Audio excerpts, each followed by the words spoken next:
Think of your greatest fear, the one that lingers in the back of your mind and keeps you awake at night. Now picture it breaking free of your thoughts, taking shape and coming to life.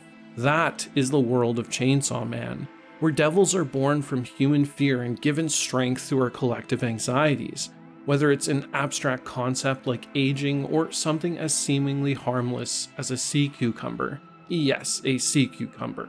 You see, no fear is too small to take form, and the more people fear something, the stronger it becomes.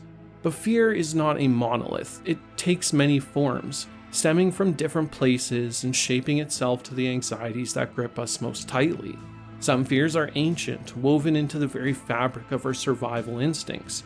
Others are the byproduct of human progress, fears we invented alongside our greatest achievements. Some are born purely from media, nightmares of our collective imagination made real. And then there are those so ridiculous, so absurd they almost seem harmless, until you remember that fear, no matter how small, has power in this world.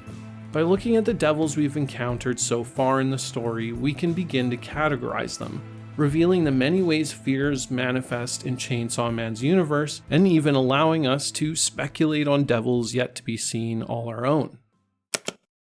なんかよく何が怖いかなみたいな話は最初期の方にして、それは怖いねとそれは怖くないねみたいな話はよくしてた記憶がありますよね。してます。なんかアシスタントにも聞いてたよね。怖いの何ですかってね、聞いてたなっていう印象が。リンさんとかとそういう話をカフェでしてましたよね。ずっとしてた。怖いってなんだって。The most powerful of all are the primal devils, those born from the fears that have followed humanity since the dawn of time. These are the abstract horrors buried deep in our psyche, the instinctual dreads that have tormented humanity since we first gained consciousness, the fear of death, of aging, of the future itself. These and more are the terrors that loom over us all, and thus the respective devils are among the strongest and most ancient. Aging is like the clock always hovering above, bringing with it the signs of your inevitable end. The future is the endless mystery where anxiety festers, and death is that core fear within us all. Sure, some of us have learned to push those fears down, but we all remember that sinking feeling when we were kids, when it truly dawned on us that we would one day die, to cease to exist. These fears are inescapable by their very nature, and we cannot avoid what is generated from dwelling on them. Somewhere below these primal devils are those that stem from personal fears. These are based on deep emotional issues that are common to many people, but not as prevalent as those that are the core to the human experience, such as the control, famine, or blood devil, beings who embody the anxieties that take hold of some people when they're young and never seem to go away, or are rooted in some traumatic event in life that latches onto you from then on out. The fear of an outside force controlling your every action is a suffocating one. Famine is the cruel mistress that sweeps over a land sparing none, and blood is the sign of our mortality, a crimson reminder of our fate. While some of these are based in a very core feeling that gives dread to some, they're not all encompassing, but still quite powerful in their own right. Then there are the man-made devils, born not from nature but from human creation, often weapons or the axe taken by their use. War, guns, katanas. These fears would not exist without us, and yet we have given them life and power. These sort of devils do not emerge in a vacuum. They thrive on the fear we as a species create when we inflict suffering on one another. War is the justification of those in power to send the young to die at each other's hands in great numbers, the pain and suffering of which cause fear to boil over. Some, like the gun devil, are world-shattering forces because their use is widespread and is by any measure a tool of death. From here, I would like to point to the animal devils, beings who represent humanity's anxieties around some beasts of land, sea, and air.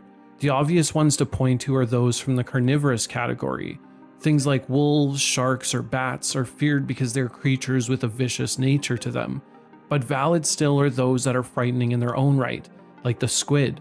You could argue that the instinctual fear of animals are tied to being human, and simply one animal recognizing the danger in the other, but I think it goes beyond even that. While we understand them on a scientific level, there's much about animals that is unknown or unpredictable. giving some of them a mystical quality which can breed fear all its own. Fears born from fantasy hold a unique place in this world. These are fears that have no real basis in reality, yet through media they have taken on a life of their own. We see this with the zombie, angel, or ghost devil. Their sources aren't real tangible entities, yet they exist, showing us that some came to being through movies, stories, and old legends, so long as it breeds fear in enough people.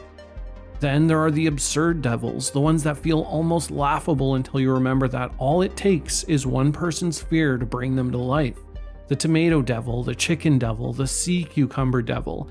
Each is ridiculous in its own way, yet they exist because somewhere someone dreads them. You see, even the smallest fears have power in this universe, no matter how irrational they may seem to you or I.